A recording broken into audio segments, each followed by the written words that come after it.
But Doc, sometimes dead is better. No, Twitter wanted this. Gone too far. Okay, I'll flip the switch. He hashtag lives.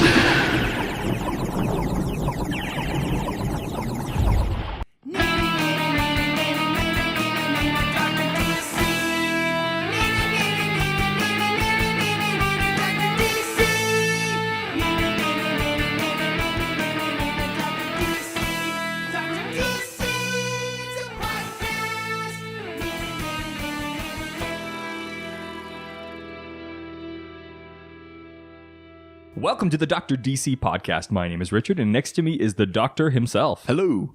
Each week we talk about the weird and wonderful world of DC and take your questions. I would like to now introduce to the world Zombie Colin. Oh, hi. So, I feel like I should just come out and say, like, I'm not great at baking. I find it's really hard to get all of the proportions right, and it's very precise kind of cooking. And I feel like that's a good analogy for resurrecting Colin, because don't think it's done. Yeah, so I mean, like It's a process. I mean, sometimes you have to wait for the bread to rise. Yeah, and right now I'm waiting for the rot to dissipate. Yeah, and possibly for his soul to come back. I'm not entirely sure I got that. But still a miracle of scientific achievement. That's right. We play God every day. That's right. God DC. Yeah, God means nothing. I think I've said that on this podcast. I think it's a possibility. All right, let's got on the nose. Let's do it. So, the Justice League, the official Heroes trailer. The new trailer for Justice League came out. The new and final trailer, because we're only on the precipice, yeah, over a month away, yeah. And it was I thought it was funny. Yeah, it shows a little bit more of the humor. There's a couple of moments with like Aquaman and Batman, Aquaman and Cyborg. It was a lot of like Aquaman being like, right, like he's such like a dude, yeah. Just a lot of him being like launched and like having a lot of fun. He calls Cyborg my man. Yeah. He's like, my man. He gets thrown at another parademon. Yeah, there's it's also the first time that we've seen Henry Cavill in any of these Justice League trailers. That's right. We don't see him as Supes. It's like a dream sequence. It's Lois. Yes. Dreaming of and lamenting the loss of Superman, but we do see him. So for those of you who weren't sure, Henry Cavill's definitely in the movie. Yes, in what regards? Yeah, there's no certainty, but he's definitely in there. You also see a little bit more of that kind of big, like Lord of the Rings-esque battle sequence. Which I'll say one thing, I'm a little fearful of how kind of like fake and CG it looks. Like having like the parademons on Earth, that it looked, I'll just admit it looked a little like hokey. Really? Yeah, I don't know. It felt a little like you could, like the lighting was way too good on like Wonder Woman on that one scene where they flash forward to her and there's like the background's all like. I kind of like, I mean, yeah, a lot of people don't necessarily like that like Snyder look, but I like that like every frame's a painting with him. It totally is, but it kind of like, I think there's such a mix match of realism in that thing, like where it's just like, now we're in the Batman world. Right. Now with the parademons and I mean, the one thing with that big battle sequence that you see in that trailer, though, is that one can look a bit more fantastical because it's meant to be like thousands of years ago.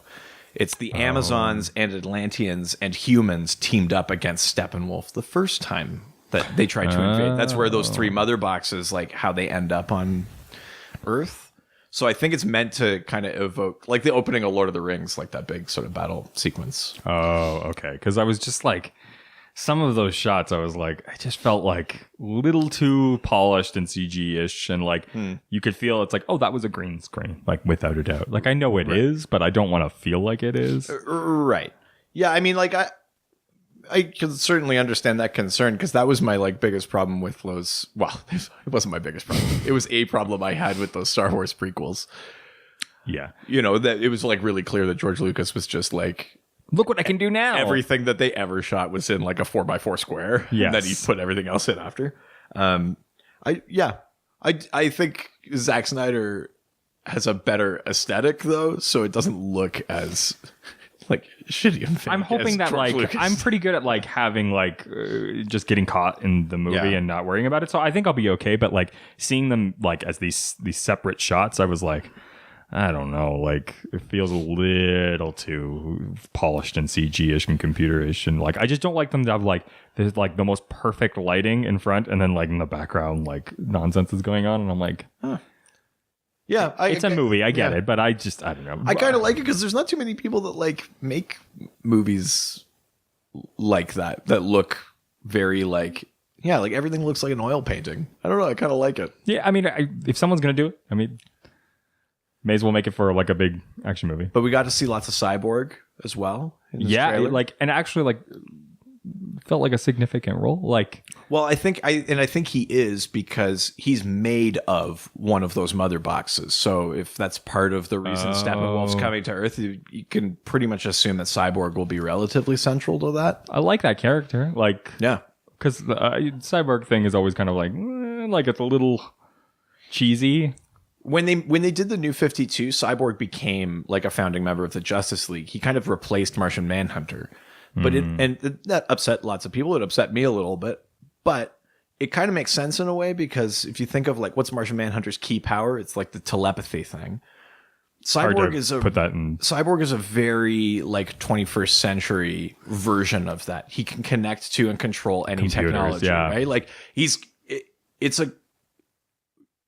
a shame to replace a character like Martian Manhunter, but if you're doing it, like that kind of makes sense. That's like something that like fits in our modern kind of consciousness. Do you think that in like if there's a sequel, we'll see Martian Manhunter? Oh my God, I would love to. Do you think it will? I have no idea. I mean, yeah, I guess it depends how you do it. It's tough because Superman is the first alien that world encounters. So you either have to do it where the Martian Manhunter shows up, and that's a little tricky to do, or you do it where like he's been captured by the government, they've had him the whole time. Or he's been undercover the whole time and then saw what was happening with Superman and did not want that to happen to him. Yeah, it could be that too. There's a bit of a fan thing online where they want what's the actor's name? Harry Lennox, the guy he played General Swanwick in Man of Steel, and then he was like the Secretary of State or whatever of Defense in Batman v Superman. There's people who are like, he's Martian Manhunter, man. He's just playing it cool. But like, that's real cool at this point. It's pretty cool when like Doomsday shows up and he's like, I'm sure they've got this. Or like an alien, like Kryptonians invade. He's like, they're fine. They're fine. They're fine. Call me when there's a real problem. Yeah, exactly. At that point, like, what is he waiting for? So I think that might be a problem with bringing in Martian Manhunter, but it would be great to see him. I would love to. Absolutely. New York Comic-Con. Is that a thing? Yeah, it was definitely a thing. I love New York Comic Con. I feel like it's like San Diego, but there's more of a focus but in New York. But no shit. No, I think there's a more focus on actual like comic book artists and like the actual creators for things rather than the actual things themselves. So I went, I think it was like 5 years ago now. Oh, you've been? Yeah, I've been, and it was amazing. It was actually funny. Because a friend and I went to New York just for a New York trip, and then we found out that Comic-Con was going on, and we were like, "Oh, I'm not going to buy tickets. What we'll do is we'll go there, and if we can get tickets, then maybe we'll go because it's sold out online." Right. And so we just kind of like wandered down, and like the first person comes up to us, and they're just like they could see us. We were kind of like confused and not knowing what's going on, and they were like, "Yo, you need tickets?" And I was like, well, yeah. I'm like, well, how much? And I knew that online they were like, it was like 100 and something for like a 3-day pass. That sounds about right. Yeah. And he's like, $35, 3-day pass. What? Yeah. And I was like, That's the opposite of scalping. That's what I mean. I was like, maybe they fell off a truck. Like we weren't sure. And we were like, but it was like, well, what's the worst that's going to happen? We're going to buy these tickets. We're going to get found out. And then we'll have a funny story of how we got tricked. But if they were real, right? And so we buy the passes, we get in line. And as we're going through this line, we see like there's like a barricade and people are like checking something. And I'm like, oh, this is where it's going to happen. Yeah. And we're still outside. And they're checking stuff. And then I realize, oh no, they're checking backpacks. And then they just kind of look at us. They go, no backpacks. And I go, nope. And they go, okay, go through. And so now we're past the barricade. And then we get through the doors and we're like, okay, once we get through the doors, they're going to like do the like check. They're going to do the actual scan and then we're going to get found out. It's when it's going to happen. So we get through the doors and it's just insanity. Like at the Javits Center, basically you walk through these doors and there's just like this medium sized like hallway. And then there's staircases going up in front of you and to the right and the left, and they go to different areas. But in the front of us was just the actual entrance into the Comic-Con. And so there was an escalator, and we were like, okay, we're going to get to the top of the escalator because we could see the banner at the top. And they're like, that's when the scan is going to happen. So we get to the top of the escalator, we get past the banner, and then we're just in the convention center. And we were just like, oh my God. I mean, I know this was a few years ago, but there you go, everybody. Now you know the security detail for how weak the security detail was for New York Comic-Con. We ended up like getting in a line to get signs from Claudio Sanchez from Coheed and Cambria, nice, for his comic book series, which is really great. And some guys walk up to us and they're like, oh, you guys are big fans. And my buddy was a much bigger fan than even I was, though I like Coheed and Cambria a lot. And he was like, do you guys want to go see Coheed and Cambria play acoustic live in the Villages? And I'm like, yeah, sure. And he's just like, okay. He's like, you just have to be there in a half an hour. And so we were like, we could get a signing from Claudio, or we can just go. And so we just left the line, got on a train, and went to the Villages. We ended up like I think it was like 40 people in this small, like separate room inside of like an Apple store. And they did a live acoustic and interview session. So wait. Were they performing without him? No, they were performing with him. He immediately left there, but he got transported there. Oh, I see. So he was like just finishing up his signing thing when we were like, there's no way we'll get there in time. Right. So we just left the line. I got on the thing. Yeah. And we ended up like having this private like acoustic performance from Coheed and Cambria. That's amazing. Yeah. New York Comic Con is the best. Sweet. I love it a lot. It's really, really great. Holy cow. So what happened this year? So this year, apparently 2 new titles were revealed at Dark Knight's Metal / New Age of DC Heroes panel. Right. So I don't know what those 2 titles were.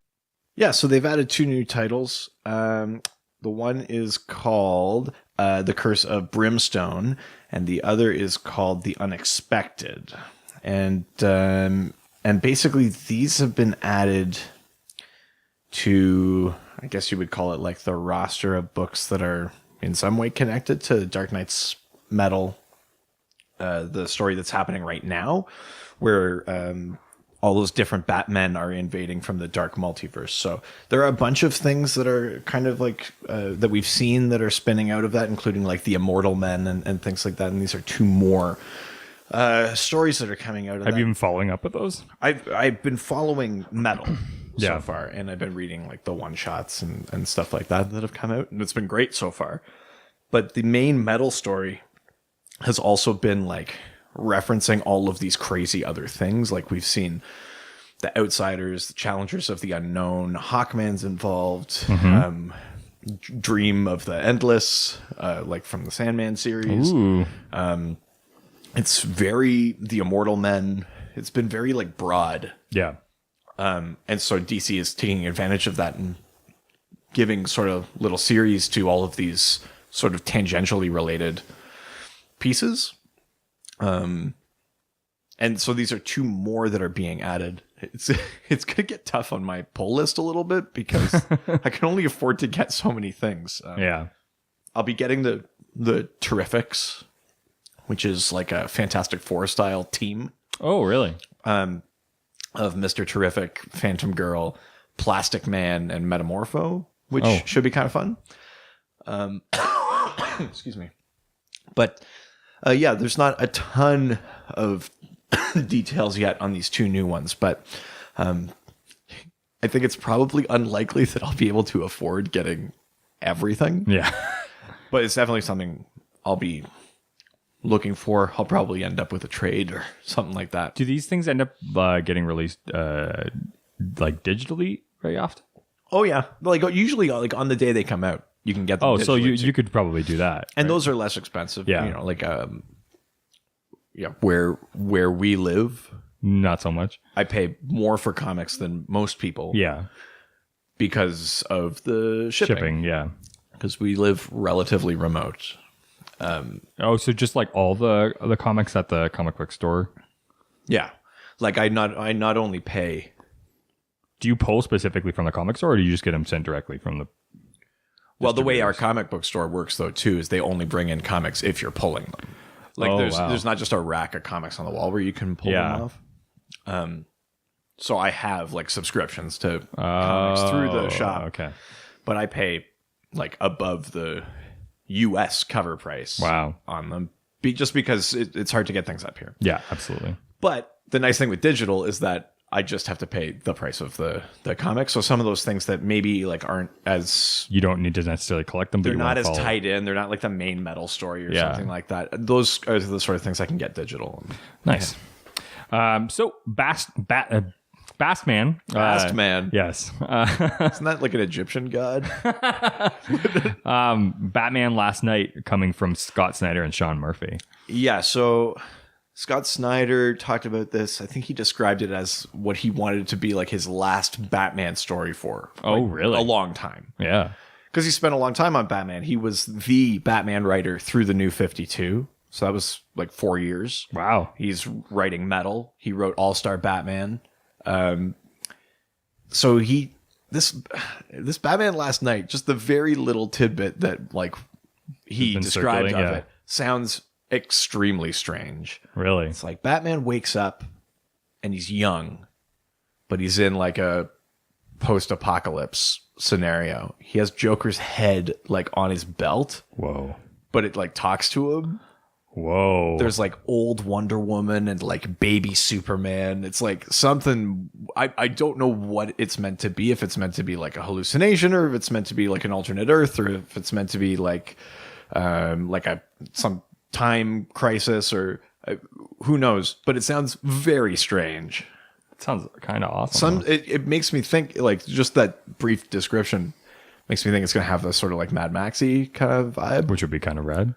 Be kind of sweet, yeah, but like it's very difficult to pin down like what type of story it would be. You know, like Scott Snyder has written in that kind of horror vein many times before, but then All-Star Batman was like, it bordered on silly sometimes. Like there's an early issue of that where Batman's like, he has these like bat knuckles come out of his glove. They're just like knucks with like bat symbols on them. So he can go like both ways. He can go like super scary, like they did with like Court of Owls or things like that, or he can go very kind of like silly, almost campy. Metal is like crazy sci-fi. Yeah. So if he's going to do a post-apocalyptic, like, I mean, he could probably pull it off. he's going to be asking to go to Valhalla and Yeah.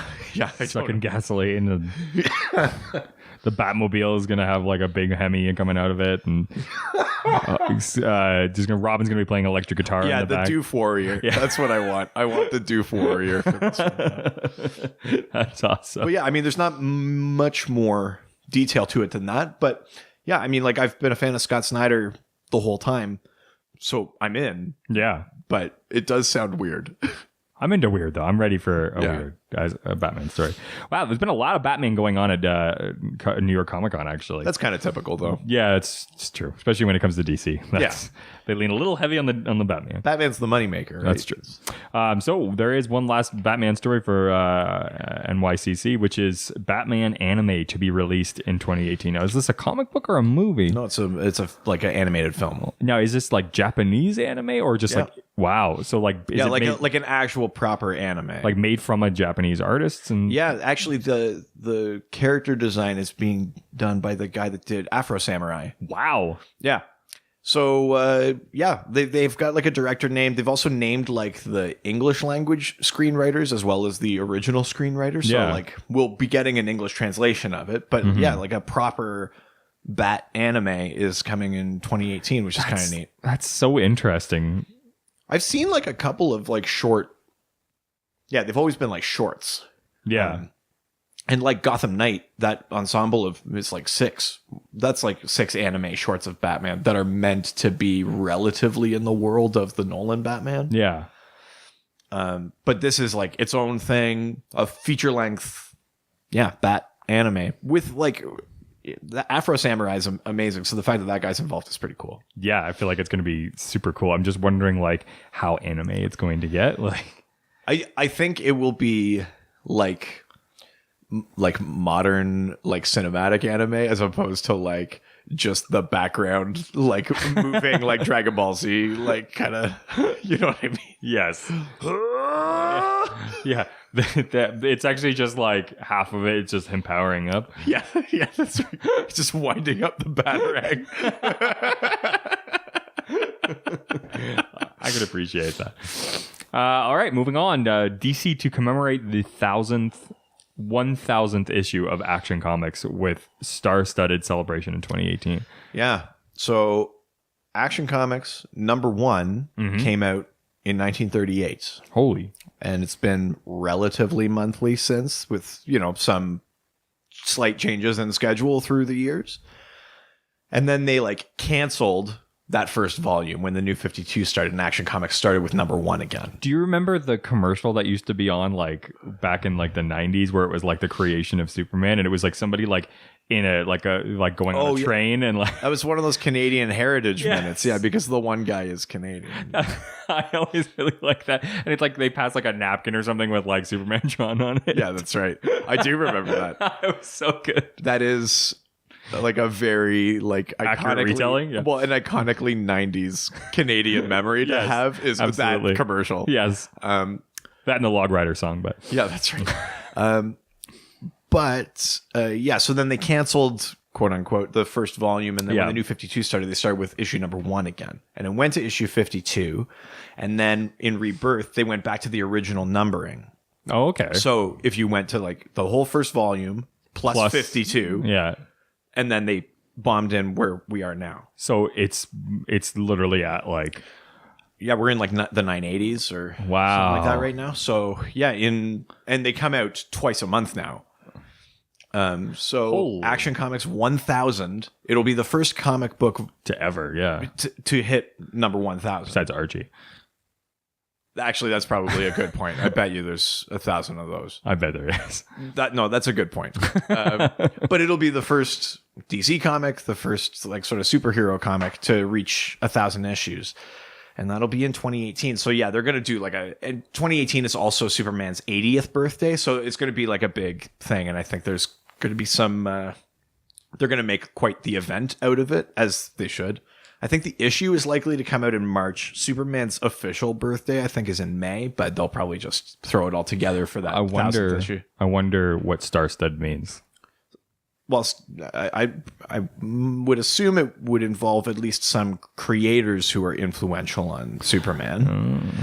I would also assume people who have played Superman, Dean Cain. Oh, he actually just comes in it as a character. I'd be surprised if Henry Cavill didn't have something to do in it,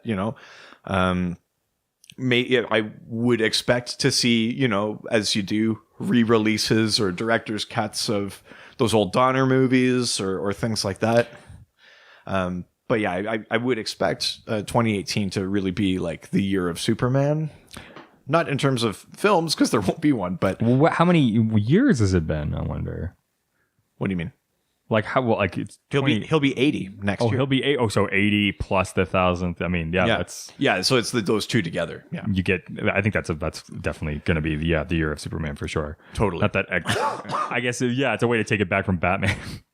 Yeah, I mean, don't get me wrong. Superman's a huge character, but like Batman gets a lot of the focus at DC. Mm-hmm. But I think next year will be resolutely Superman in the way that this year has been very strongly Wonder Woman.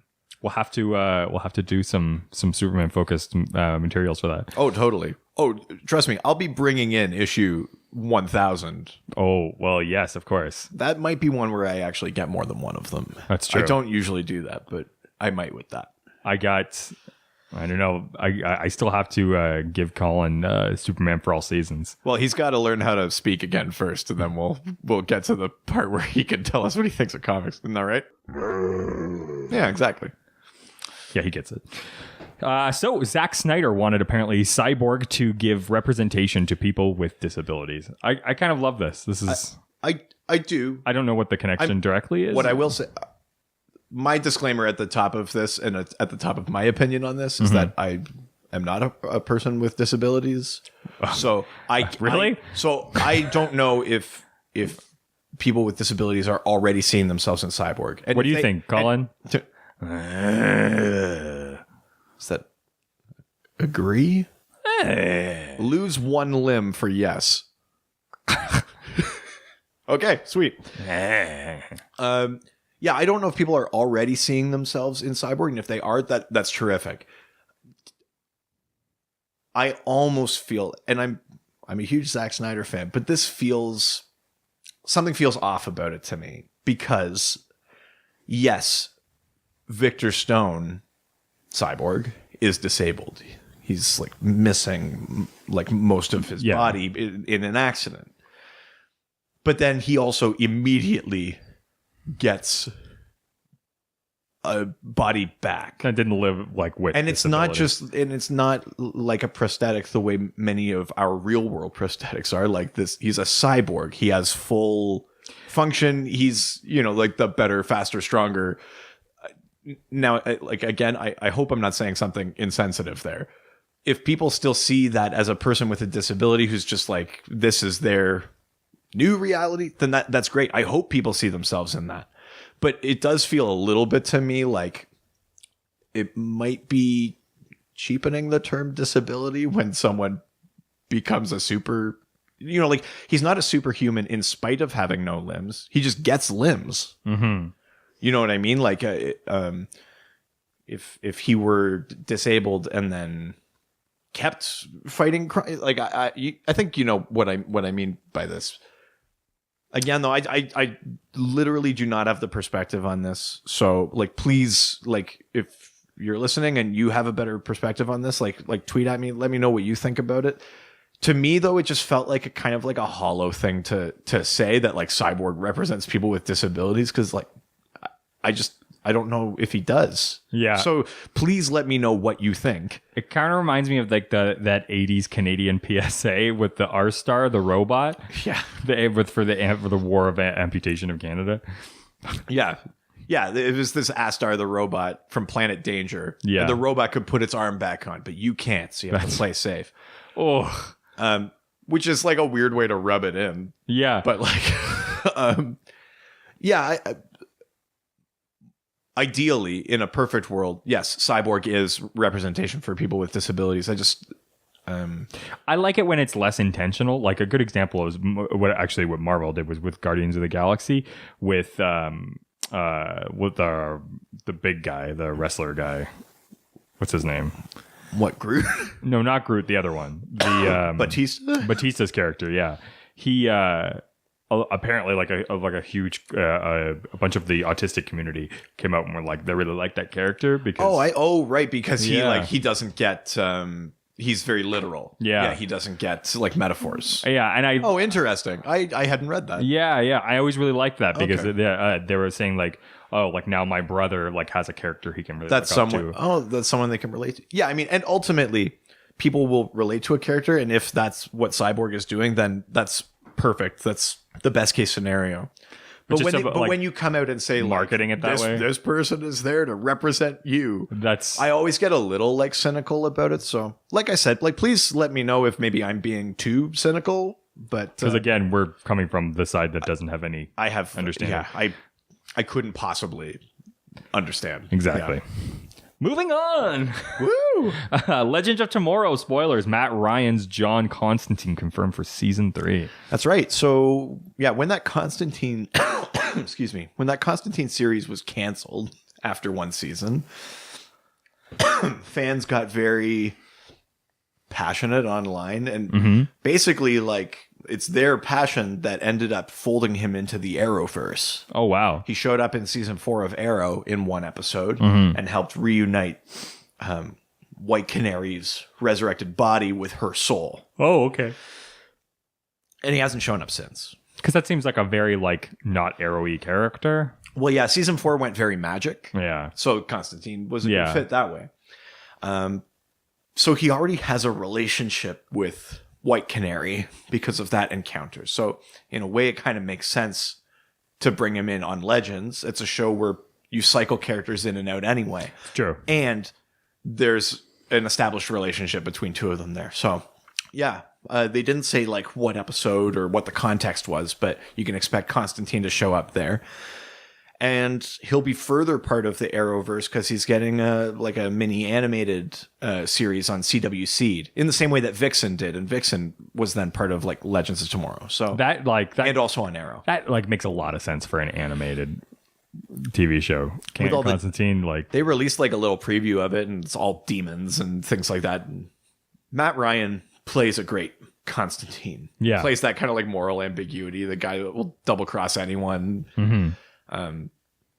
So and it's no Keanu, but he also voiced Constantine in that Justice League Dark animated movie as well. So he's, I think, also very passionate about the character. So I think any opportunity to keep them around and keep that in the fold, and it's a great way to like tie into that magical realm that I think those shows generally skew sci-fi. Yeah. Which makes sense because that's typically the way comics work too. But it's always good to remind people that like there's that magic element. And last season on Legends of Tomorrow, it was all about the Spear of Destiny, which is like a crazy magical artifact. So nice. Yeah.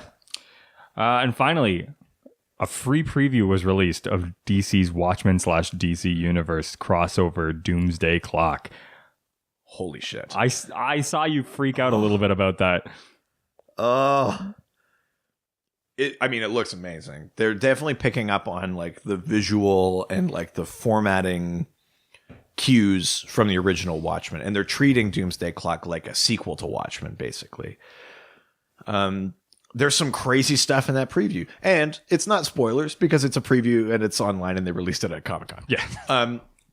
But one in particular, it starts in 1992, and if you remember, the original Watchmen takes place in 1985. Mm-hmm. And in this 1992, everything's starting to fall apart again.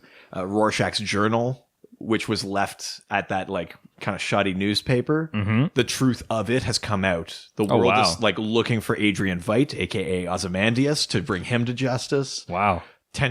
Global tensions are mounting again. Dr. Manhattan is still missing, and Rorschach appears. Really? Yes. But there are questions about this, of course, because Rorschach was killed at the end. Yes, of Watchmen. that's right. So is it the same Rorschach? Did Dr. Manhattan not kill him? Or is it someone else taking up the Rorschach mantle? That's true. Well, because was it the mask that made the thing face move, or was that part of his? I never understood really his abilities. Oh, in the comic, the mask moving is like it's just like a. Because Adrian Veidt is so smart, like it kind of advances that world's technology. It's just like a type of fashion fabric that he developed that has this ink that moves. Oh, that's all that the mask was. That wasn't. Rorschach has no powers. So technically, anybody could take. Technically, anyone could be Rorschach.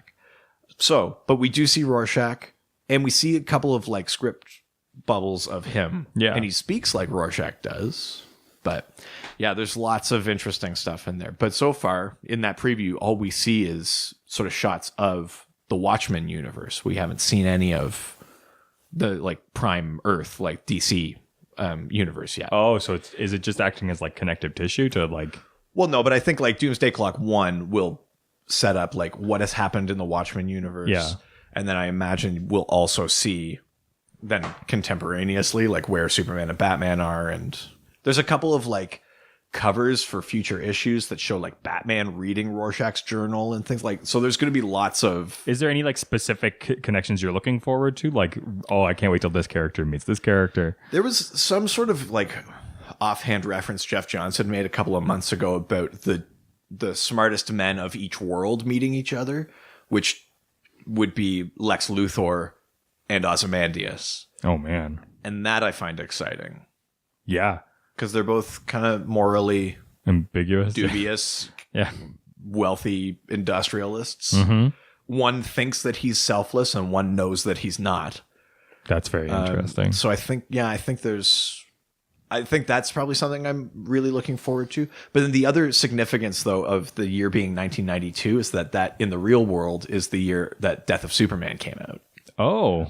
So Superman's iconography has been very prominent on all this Doomsday Clock like promo. Yeah, so I would true. expect something to tie together with the Death of Superman. So you think this is going to like rewrite sort of the history of like what actually was happening at that point? And Possibly, or maybe it's like Superman's death, like is what drew Dr. Manhattan's attention to that universe, or like who knows? Yeah, but yeah. I think something will probably be in there. wow, that's really interesting. Awesome. That was the news. Woo! So the theme this week, this is really a part of DocTober. Yay! You boo, boo. Oh, sorry. I mean, woo, yeah. not yay. Yeah. Especially with this theme this week, Yeah. which is serial killers in the DC universe. Very cheery. Yes. I didn't know that there was that, there was that many instances of serial killers.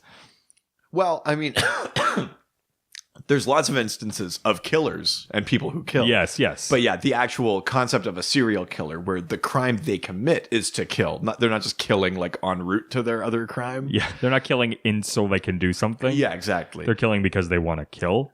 But there are. And you typically see them more with like in the books of heroes that don't have powers, like Batman, Green Arrow, things like that. Because that's a kind of street level thing, like Superman versus like a guy that stabs people. Like, guess who's gonna win? It's gonna be Superman. Well, yeah, because I mean, I asked Reddit for some questions, and all they did was basically just give me a bunch of names of people. So it wasn't really a question. No No questions. No. It was just like Mr. Zsasz, Alberto Falcone. Like it was just saying names. So I was like, man, it's not worth it. But we actually did get some great questions. So let's move to Facebook and see. Sure, let's do it. So Josh Gill, we always love our buddy Josh. He has so he says, let's talk about the Flamingo, which sounds like a very interesting character. He says, I've always found that James Gordon Jr. a little on the creepy side, but don't know much about him pre-New 52. So those are two separate things. Okay, I wasn't sure. Yeah, so James Gordon Jr. is separate from the Flamingo. Okay, let's talk about the Flamingo first. first. Let's start with the Flamingo. Because that sounds like the ridiculous serial killer. I believe the Flamingo was created by Grant Morrison. Oh my God, it's his first word. Oh, it happened. Oh my God. Okay, it's okay. It's okay, Colin. Colin, it's okay. That really riled him up.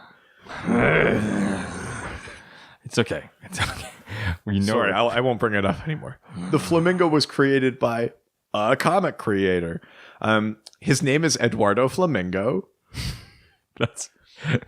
He's a very flamboyant, like wears pink, has this big like bouffant kind of like hairstyle. Oh my God. Serial killer who eats the faces of the people he kills. Wow. Yeah. That's a very polarizing different thing. Extremely. He's actually like a very talented hitman, but yeah, he's kind of best known as the guy that eats faces. Wow. Yeah. So, but he like wears pink. He rides this like big pink motorcycle. He's a very like accomplished like hand-to-hand combatant. And now I'm just gonna eat your face. Yeah, but he's like cannibalistic, which is super dark. And I think that's deliberate that like you have this bright, silly seeming character with a crazy dark kind of angle. So the serial part of him as a serial killer is the face eating. Wow. That's the thing that he does. So is he just do that like after he's done a hit? So he's just like, well, they're already dead. So yeah, or if he's just killing anyway. But yes, but he is also a hitman. So he's not necessarily serial in terms of like picking who the victims are. Yeah. But like his mark, like what he leaves behind. So would that be considered a serial killer, or is that just a cannibal? I think he also kills for fun though too. Oh. And does that like he won't only kill when he's hired. He's not like Deathstroke or something who's like only a mercenary type thing. Like he kills and then you can also pay him to do it. It's like a Dexter situation. I guess, yeah. Where he's just like he's gonna kill regardless, may as well do something with it. I think that's probably a good way to put it. Yeah. That's I think where that comparison ends though, because he's not like killing other bad guys. He's just like doing it. Yeah. You know? That's the Flamingo. There's not like too many books that feature him particularly prominently. But where is he specific? Like, what storyline is he usually in? most recently,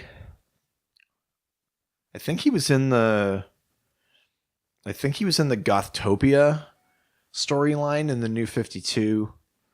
But he was also, you saw him briefly in like Batman Eternal and some stuff like that. But he's like a relatively minor character. I actually think, Twitter/Facebook/internet, correct me if I'm wrong. I feel like the Flamingo was on Gotham. Really? I may be wrong, but I feel like the Flamingo showed up on Gotham, like before I stopped watching. Wow. So in those first couple of seasons. So let me know, or if I'm just making that up, if I've gone crazy. Yeah. The other half of this one, James Gordon Jr., is Jim Gordon's son. Now, was he serial? Did he kill anybody? Oh yeah, Oh, really? yeah. So he's maybe of all kind of serial killers in comics, he's the one that like most fits the mold. He's like the one who like would like torture animals as a kid, like did like all of those like these are warning signs kind of like steps along the way. He's the younger brother of Barbara Gordon. Wow. He is a serial killer just in that he is continually killing. Like he doesn't have like a shtick Yeah. per se, other than he just loves to kill. As a child, he's implicated, but like never convicted or like anything of the disappearance of one of Barbara's friends. Oh. And Barbara knows that it's him because she saw him with this like keychain or something like that. Ooh. But he gets away with it. And like years later, he shows up in Gotham and he's told Commissioner Gordon that he's on this like medication to make him better and things like that. And he wants to like work at Leslie Tompkins' clinic and things like that. And you find out later he's like reverse engineered the formula of the medication. So instead of suppressing his homicidal tendencies, it makes them stronger. Oh my God. And so, yeah, he's fought like Dick Grayson and Batman? yeah, I think he's fought Batman. Definitely fought Batgirl. Like Barbara Gordon, Wow, yeah, that makes sense. of course, clashes with James Gordon Jr. a lot. And That's got to be tough. yeah, and there's like a relatively recent story arc where Commissioner Gordon was sort of like framed for like a murder or rather like an accident that killed a bunch of civilians. Oh. And he's in prison, and James Gordon Jr. thinks that his father has seen that like Gotham's beyond saving and that, and like tries to help him escape prison, and Gordon won't. But so you see this weird like father-son dynamic with them too. That's really interesting. Yeah, but James Gordon Jr. is a relatively recent addition to like the Batman Rogues gallery. Like I don't think he was a villain before like the mid 2000s. Mm-hmm. But yeah, also a serial killer. Wow. Yeah, All right, let's move to Twitter. let's do it. Mr. Bolkelman. Chad. Yeah, our buddy Chadley. Chadley. Chadley Bolkelman. Yeah. Chadley S. Bokelman III. Esquire. Esquire. MD. That's right. He says, I suppose the episode will distinguish between villain and serial killer, which is an interesting thing. I think we should talk about that. And if so, I'll make it easy. Let's talk Victor Zsasz. Yeah. Yeah, I mean, we did talk about it a little bit. There is a distinction between those two things. There are innumerable villains who kill. There are lots of villains who kill a lot of people and do it very frequently. But I think it's killing to get something. Yeah. Even the Joker is not a serial killer. The Joker kills like thousands of people. Yeah. But he's almost always doing it to get Batman's attention or something like that. I mean, like, I guess maybe psychologically you could make the argument that is his, like, that the reason he kills is to get Batman to, like, look at him. Yeah. Maybe you could make that argument. But to me, if the killing is, like, en route to something else, they're just a killer, but they're a larger villain than that. A serial killer, to me, like their thing is to kill. They're methodical about it. You know, like if the Joker could just blow up a dam and get Batman's attention, I think he'd do that. Yeah. You know what I mean? Like it doesn't have to necessarily It's be death killing and people. destruction for him. Killing people is the easiest. Yeah.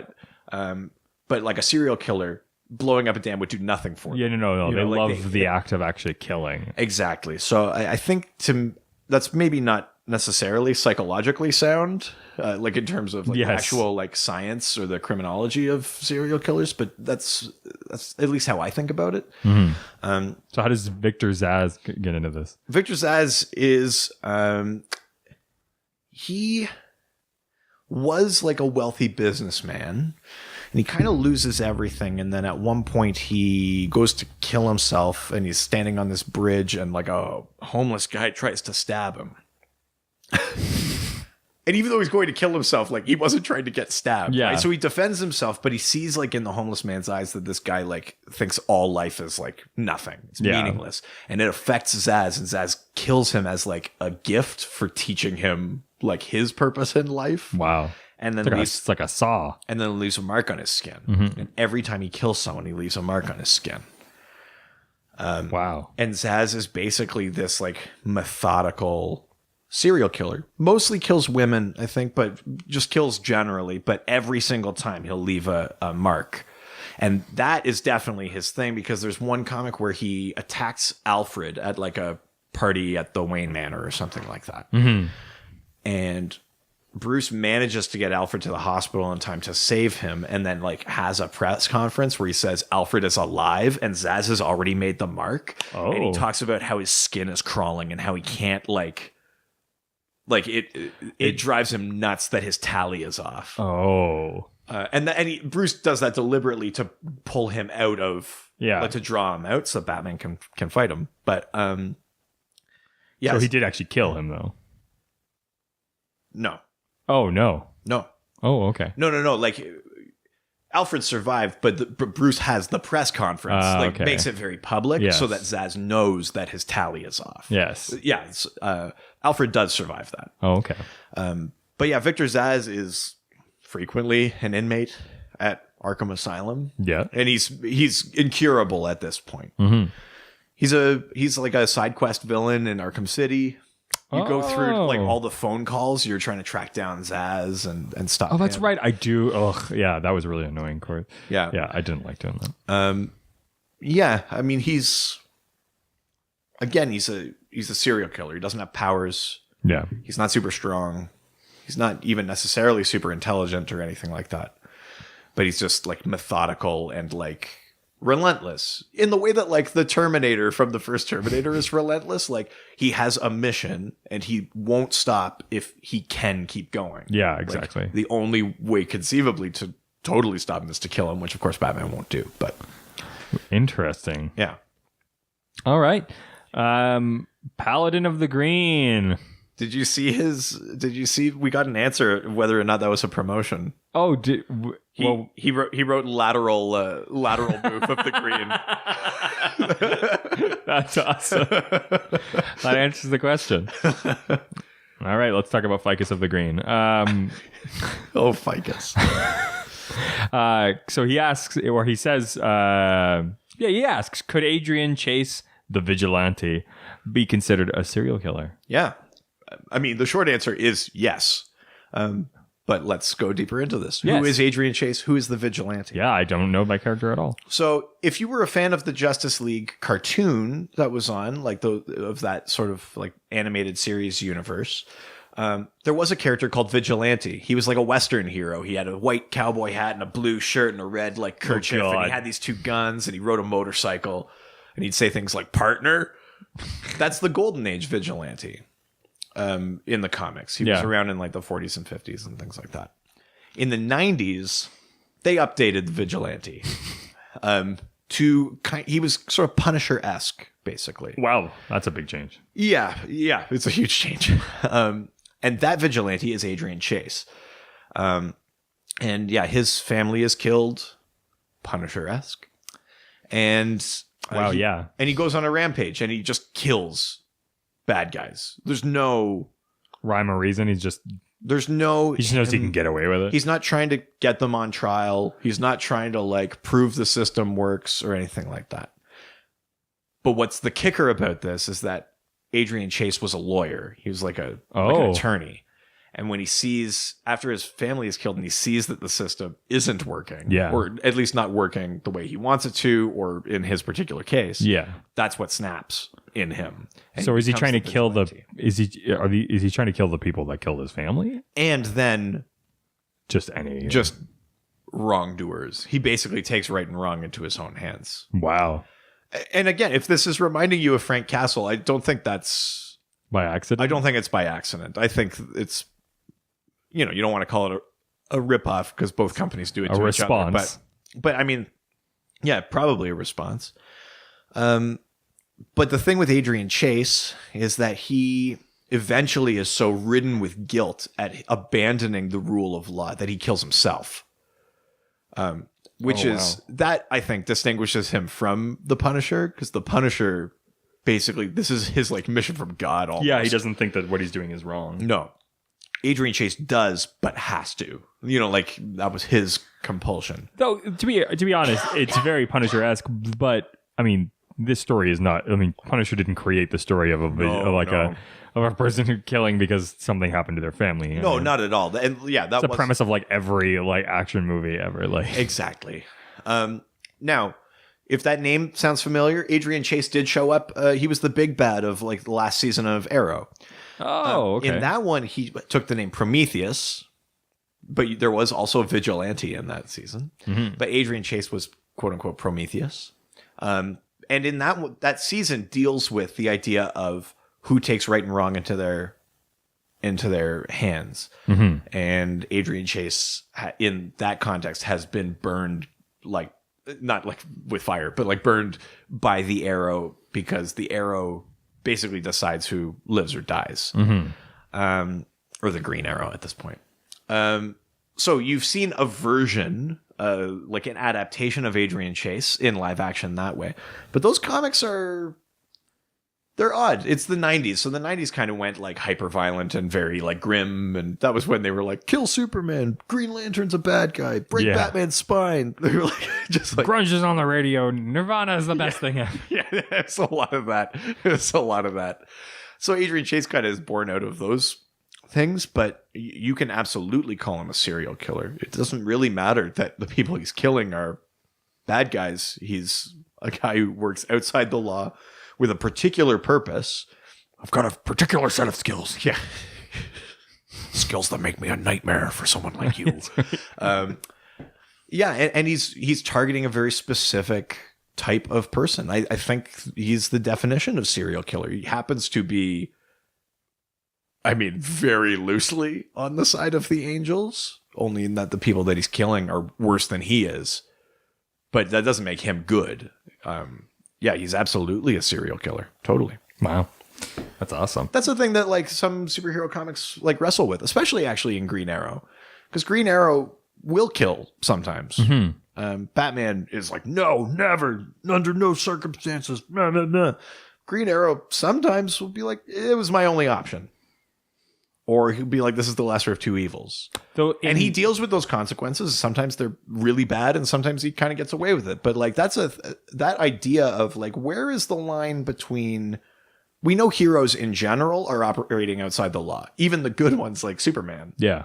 They're extra judicial, like there's no warrant on the planet that accounts for X-ray vision. Like there's, you know what I mean? True. So there's all that kind of stuff. But there is like an idea of like, where is the line where you're actually going too far, where you've kind of become the thing. Even Batman might not kill people, but like he's got a list of B&Es longer than like Joker's list of kills. Like Batman regularly breaks the rule of law. So like, at what point are you crossing over into that world of like crime? Like when do you become the thing that you're fighting? Well, that's like you mentioned Green Lantern, and I've only really seen the first season, but from what I remember is that like he had no qualms with killing at all. And I remember Green Arrow. Yeah, Green Arrow. Yeah. Sorry, yeah, and I know that him and Flash like really fought against that because Green Arrow seemed, he seemed to have no issue. Yeah, I mean, but let's not forget the Flash has also killed people on TV. in the first few villains that he fought didn't make it. Oh yeah. And also in season 2, he leads Atom Smasher into like That's right. into like that nuclear facility and basically like irradiates him to death. There's a what's his name? Something with sand. The Sand Master or the I can't remember his name. But he fires lightning at him and turns him into glass and he shatters. Like Flash has killed people too. They make it look a little more accidental with the Flash, but the point I think is still in there. So yeah, you're right. They have had that argument. And the Flash gets very on his high horse about it. Very conveniently forgets the times that he's done it too. But yeah, I mean, like that's an ongoing, I think it's valid argument to have in those comic books. What Arrow does specifically is like shoot a pointy stick with a sharp end and stab it through someone's heart. It's very visceral. Yeah. Well, and at the end of season 4, because season 3 and 4 was a lot of Oliver, like, should I kill at all? Yeah. Like they were kind of giving him the Batman thing. Like, oh, maybe I shouldn't kill, blah, blah, blah. And at the end of season 4, he's fighting Damian Dark, magic user, and the whole city's like on fire and everyone's fighting. And he says, what does he say? Like with, Malcolm Merlin and with Deathstroke, I had a choice, but like you killed this person, you like launched nukes at blah, blah, blah. You did this. Like, I have no choice. And he basically in his head has absolved himself of some guilt by saying like, there's no version of this where letting him live is better generally for society than if I kill him right now. So he takes it on himself. I mean, that's something he'll have to live with, but he's decided that is the greater good. All right. Talking Superman. Talking Superman. He's how was that? It's good. That's you've got a theme song now, Mr. Superman talking. I'm so embarrassed. That was such a bad effort. That was such a poor showing. I really liked that. Oh, God. No, I'm not the only one. And he asks, do we know the motive of onomatopoeia?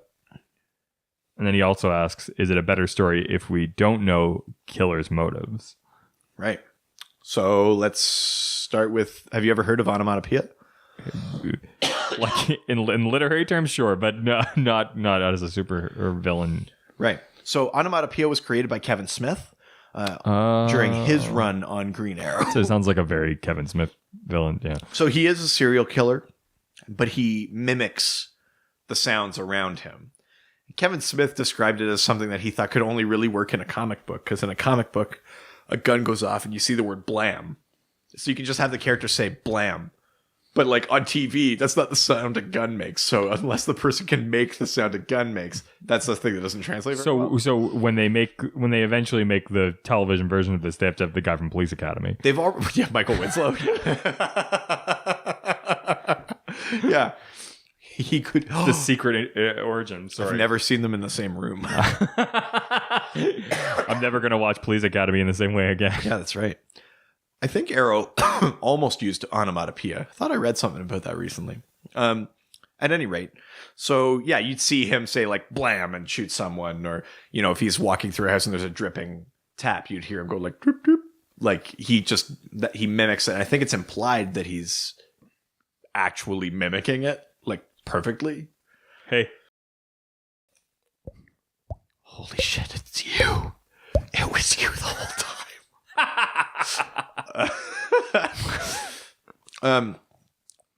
Now he's a serial killer. Actually, the serial part of it has very little to do with the sounds. Yeah, that's a gimmick of his and like a thing he does.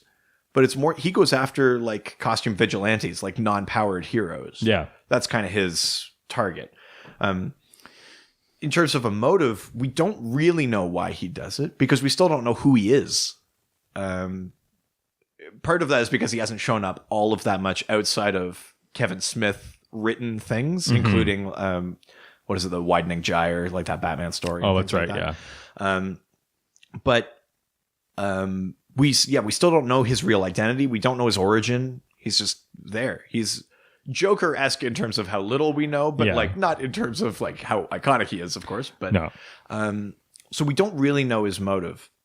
But if we had to hypothesize, extrapolate, I think it's probably the most natural thing would be something related to the conversation we were just having about, like who the hell are these people to take the law into their own hands? Yeah. That makes sense to me. I'm sure if Kevin Smith is listening and I've already pissed him off with the whole like hashtag thing, he might vehemently disagree. That might not be what he had in mind for that character. But, if we had to guess, I would think that would be something that would flow very naturally. If you're targeting costume vigilantes, specifically people without powers, saying, yeah, like what gives you the right? You're also just one of us. You're not one of those like God people that can fire lightning. So like, who the hell are you to kill someone or to break into their house and send them to jail extrajudicially or whatever? Is there a lot of cases of actual like serial killers who have powers? Ooh. Generally, because when they have powers, generally then they're like, oh, well, now I can get stuff that I want, but just to kill. Generally, I would say no. No, because usually at the point where they've got powers, the motive is different. Sometimes it's about getting rid of their powers if they're like a curse. So then that's what they're after, and then it falls into that thing we were talking about, where like they're killing people en route to something else. Yeah. Ooh, that's a very good question, though. I want to say no, not really. Yeah. DC execs, I know you're listening. Yeah, correct me if I'm wrong. Or create a new character. Or give an existing serial killer powers and see what happens. Yeah, because I think that would be... Give like Victor Zsasz teleporting. How terrifying would that be? I mean, like... A serial killer who could just like pop up in your bedroom, murder you, and leave? Yeah. How do you even stop something like that? Yeah, that would be... Actually, that is terrifying. I've scared myself a little bit by saying that. It is DocTober. Oh, I'm not going to sleep tonight. So we don't really know Onomatopoeia's motive, truly. Yeah. Is it better if we don't know their motives? I don't necessarily think so. There are some characters whose mystery is so long-standing, like the Joker or things like that, that I don't want it ruined now. But if like a year into the Joker existing in like 1941, if they were like, this is his origin, we wouldn't be having that conversation. We wouldn't care. We'd just be like, that's the Joker's origin. But it's because we've gone so long without it that like now that's kind of sacrosanct. I don't necessarily think it's good or bad. Like storytelling wise, if we know the killer's motives, if you know their motive, that's generally an attempt to make them a little less cartoonishly evil. Like even though they're still doing evil things, you can see like maybe what the steps were that drove them to that point. I don't want to say like humanizing, because you don't want to like be like, oh, I really feel for that serial killer. but it's the idea that like maybe any one of us in horrible circumstances could be driven past the point of sanity. That's true. But by contrast, if you withhold what their motive is, you kind of make them more of a force of nature. They maybe represent something more purely evil, that like sometimes there isn't a reason. Sometimes I was about to say people just want to watch the world burn. I was going to quote The Dark Knight. Sometimes men just want to watch the world burn. Oh, it's so good.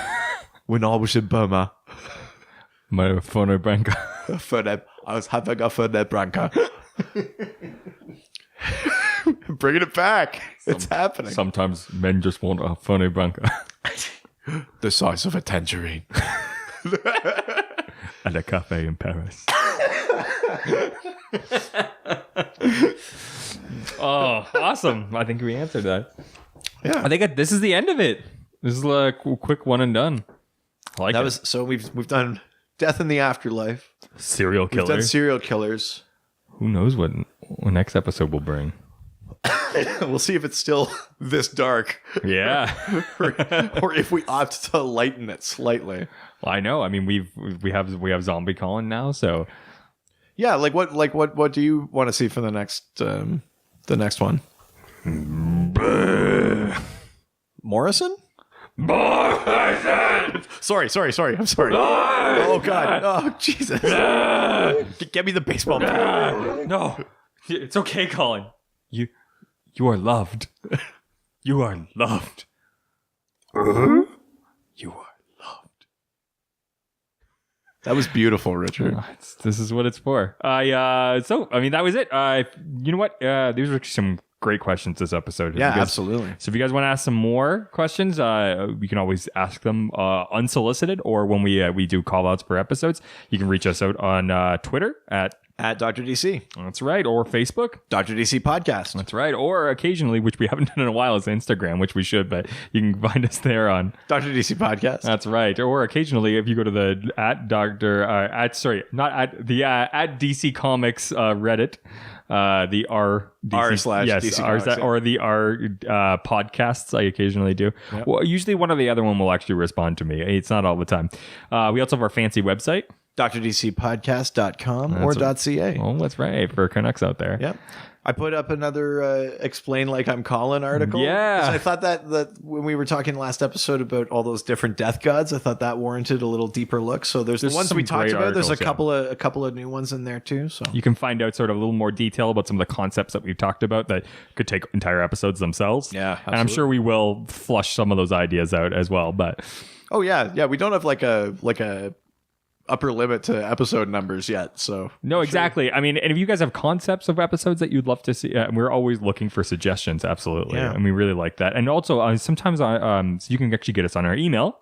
drdcpodcast@gmail.com. That's right. And people have been actually asking some general questions, which I'm sure we'll kind of hopefully get to on air at some point or another. But we actually have been answering them just outside of the podcast. The things like, what should I buy my kid so I can get them into comic books? And yeah, and I'm always like happy to help on those ones. Those are kind of fun questions for me to get because they're it's not like they're things that I get to stretch some different muscles and any sort of advice, I mean, we can, because I mean, we might have a little Dr. DC Jr. at some point, so we have to be thinking in those terms at some point.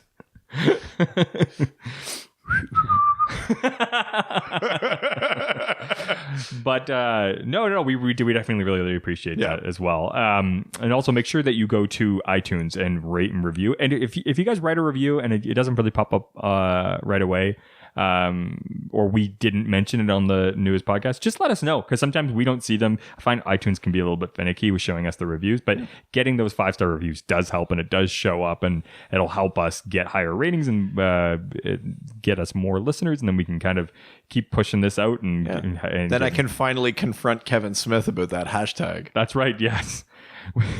Get us there. 5-star reviews of what Colin did.